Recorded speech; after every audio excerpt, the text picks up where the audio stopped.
Bonjour et bienvenue dans cette nouvelle vidéo d'entraînement, j'espère que vous allez bien. Aujourd'hui on va regarder pourquoi est-ce que vous générez du slice. Le slice c'est vraiment le coup que les amateurs détestent et ça nous frustre à chaque fois qu'on met un slice parce qu'on en met à droite. On sait qu'à droite, comme là ici sur ce parcours exceptionnel du golfe de Belle Dune, il y a des arbres de partout, il y a des dunes. Donc c'est un peu étroit, les refs sont hauts, il y a des obstacles de partout. On n'arrive pas à tenir notre trajectoire. Et il faut bannir ce slice. Pour bannir ce slice, eh bien, il y a beaucoup de facteurs qui peuvent être en jeu. Eh bien, pour corriger ça, là, je vais vous donner une possibilité.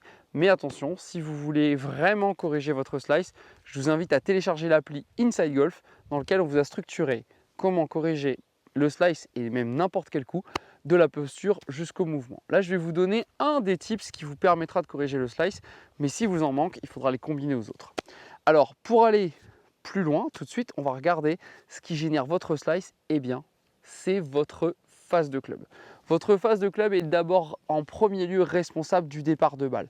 Donc comme elle est responsable du départ de balle, ça veut dire qu'à l'impact, votre face de club arrive orientée à droite et ouverte. Alors je spécifie les deux parce que pour moi, c'est pas totalement pareil.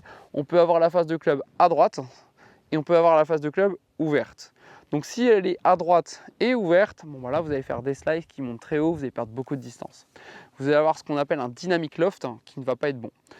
Donc à l'inverse, si j'ai une face qui est ne serait-ce qu'à droite, mais avec une face qui reste correctement fermée à l'impact, je vais aussi générer du slice, mais celui-ci sera plus bas.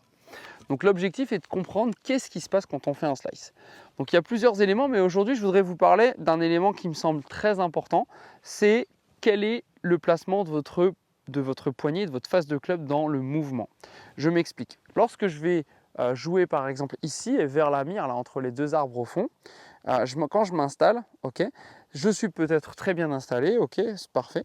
À partir de là, j'ai quand même du slice, je pense que tout est bon, l'alignement, les pieds, le corps, ok, très bien. Je génère du slice et je ne sais pas pourquoi. Eh bien, testez cet exercice. Lorsque vous tournez, en fin de compte, vous avez un changement ici de rotation des mains qui ouvre la face de club. Comme votre face de club va s'ouvrir vers le ciel, vous allez avoir en fin de compte beaucoup d'ouverture de face à cause des poignets. Et donc au backswing, ça va s'amplifier. Et en plus, si je fais un extérieur à terre dans la descente, bon alors là c'est cata. Le chemin amplifie l'effet parce qu'il y a un différentiel entre la face qui s'ouvre et le chemin de club qui est à l'opposé. Alors là au drive c'est cata. En plus avec le phénomène du gear effect, là c'est terminé. Je vais avoir des trajectoires terribles. Donc l'objectif c'est de vérifier et de comprendre un peu la manette du poignet gauche, okay, quand vous allez frapper une balle. Et donc là, si je m'installe ici, eh bien, je vais essayer de vérifier que là, mon grip ne s'ouvre pas, ne se ferme pas trop, mais qu'il est un tout petit peu vers le sol grâce au maintien de l'articulation et au poignet gauche avec le pouce qui est bien à plat. Et donc quand je suis là, je vais finir de pivoter, mais je vais essayer de maintenir ce poignet dans le prolongement de mon avant-bras qui va me permettre de pouvoir faire revenir le club et me donner la chance d'avoir une face beaucoup plus neutre. Si à l'inverse, regardez bien, j'ai donc sans en prendre conscience, je joue un peu à l'habileté, au feeling, comme tous les amateurs viennent me dire, ouais mais moi je joue au feeling. Donc quand on joue au feeling d'ailleurs, c'est parce que, en fin de compte, on a créé des sensations et on veut rester sur ces sensations parce que ce sont celles qui nous rassurent, c'est aussi le seul moyen par lequel on a appris à fonctionner. Donc on se dit, bon, j'ai mon feeling, je vais rester là-dessus. Sauf que votre feeling, si la technique n'est vraiment pas bien placée, vous aurez beau avoir le feeling que vous voulez, vous allez créer beaucoup d'erreurs de trajectoire. Donc l'objectif est d'expérimenter ça au practice pour faire comprendre au cerveau quel est le bon placement du poignet. Donc quand je vais tourner ici, il va falloir que je maintienne le radial et un petit exercice tout simple, vous collez le grip contre le nombril, je tourne et je regarde dans cette position comment est l'inclinaison de mon poignet. À partir de là, je finis de tourner, je vais avoir un poignet dans le prolongement de mon avant-bras.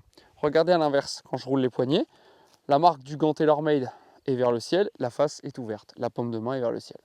Donc là, catastrophe, j'ai mon club à l'envers et là, tout à droite.